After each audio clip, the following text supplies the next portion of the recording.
time to talk about the 3 boogeyman in the room for current Yu-Gi-Oh! Make sure you guys smash the living crap out of that subscribe button so you guys don't miss out on more awesome content. Now, I love when we get to see a format like this develop out here. I think one of the funniest things is this format has 3 boogeymen that are just scaring the crap out of players. And these cards have been the biggest complaints that I've seen in the format right now.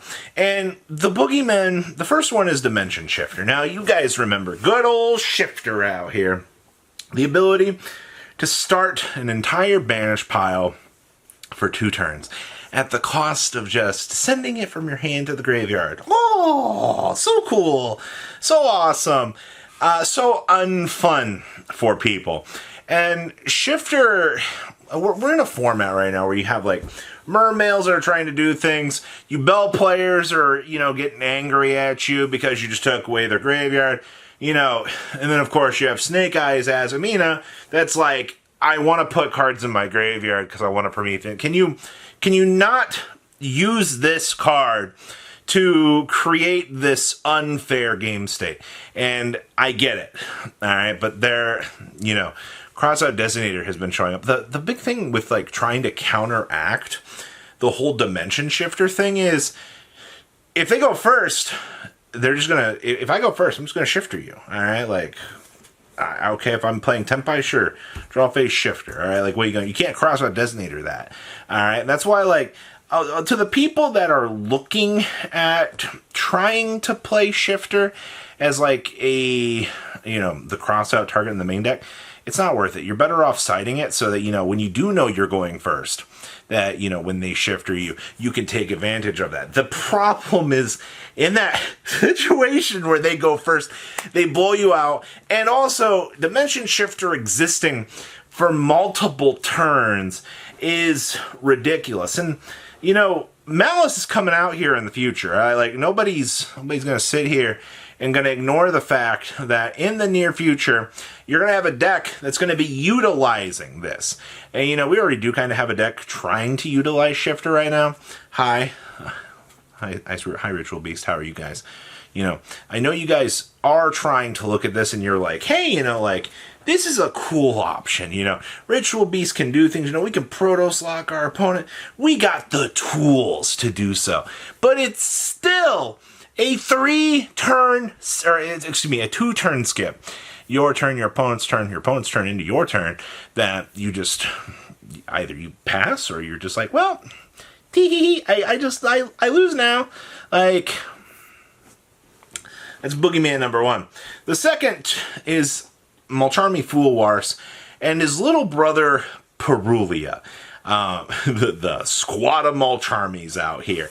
What I find quite hilarious about Fool Wars is, one, I had the discussion earlier about the max C effect on people and where they're just choosing to stop. Obviously, there is a point you can stop in combo and give your opponent 1 card and, you end on an end board piece. All right, you can let the Fool Wars replace itself. I think that was something a lot of people kind of took and missed out of the last discussion, is breaking a 1-for-1 on the Fool Wars, or giving your opponent a +1 to, play the game, at least to a suitable endpoint. It's where you're giving your opponent these 12 cards, or letting them draw 7, 8. That's the problem out here. And once again, you have to know your deck, and you have to know, all right, well, if I can put up an Omni Negate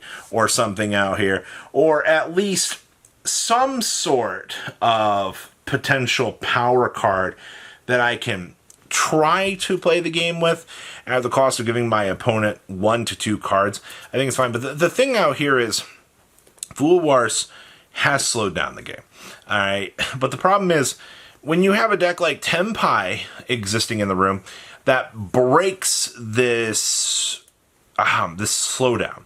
And that's where our problem right now in the meta lies. Because you have a deck that goes choo-choo! You go second, you draw as many cards as you can, and your opponent's just kind of forced to look at you and go, yeah, nice, you opened up Fool Wars. Now, on that same topic, I gotta talk about Perua right now. Perua is a good card. Alright. I really, really, really underestimated how good Perua was right now.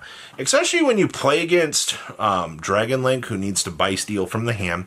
Especially when you play against something like Yubel, who, what if they opened up the Terror Incarnate, you know, and they couldn't shuffle back because they didn't have a 0/0 or something like that. Or they needed to climb up, or, you know, they opened up the Spirit Gates. You're getting 2 draws off of that.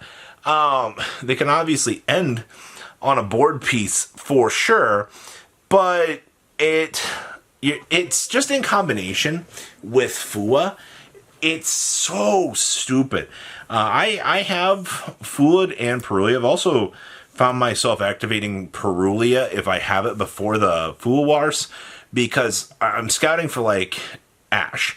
You want to play around these cards. If you're like, oh, hey, my opponent might have Ash, like, we can't risk this right now. Well, you're gonna have to make a decision on what you need to be trying to appropriately play.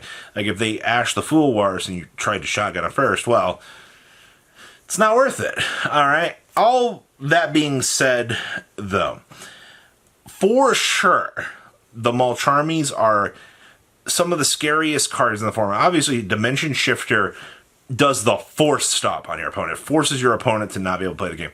The Mulcharmies now give you the optional interaction to play the game, but at a cost of giving your opponent more hand trap resources so that they can actually use those cards to stop you.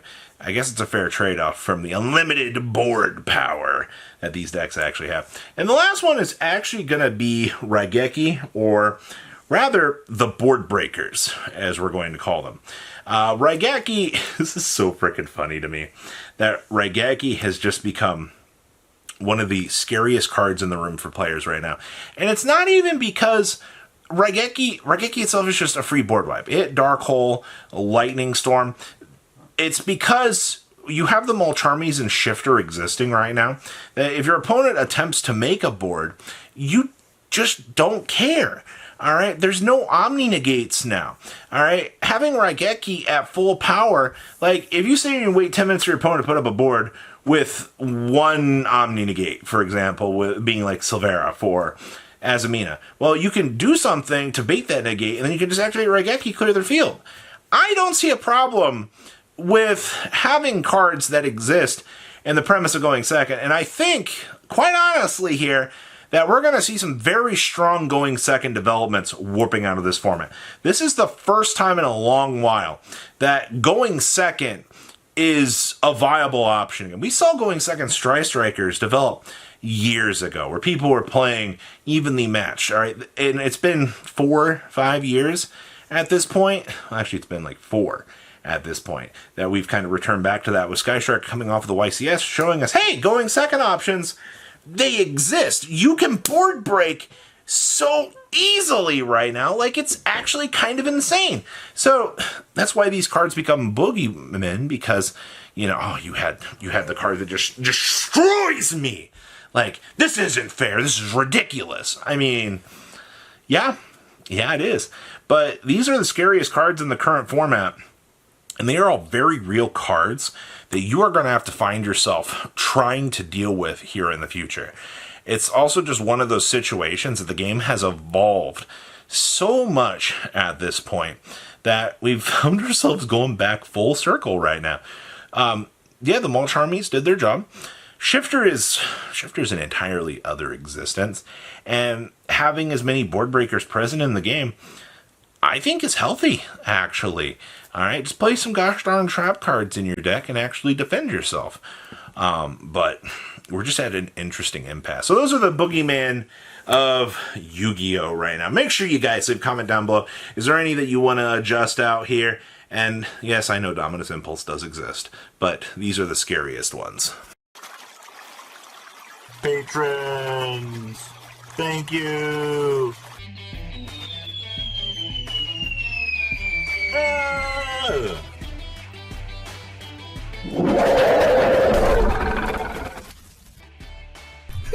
you so much for watching. Check out these other videos.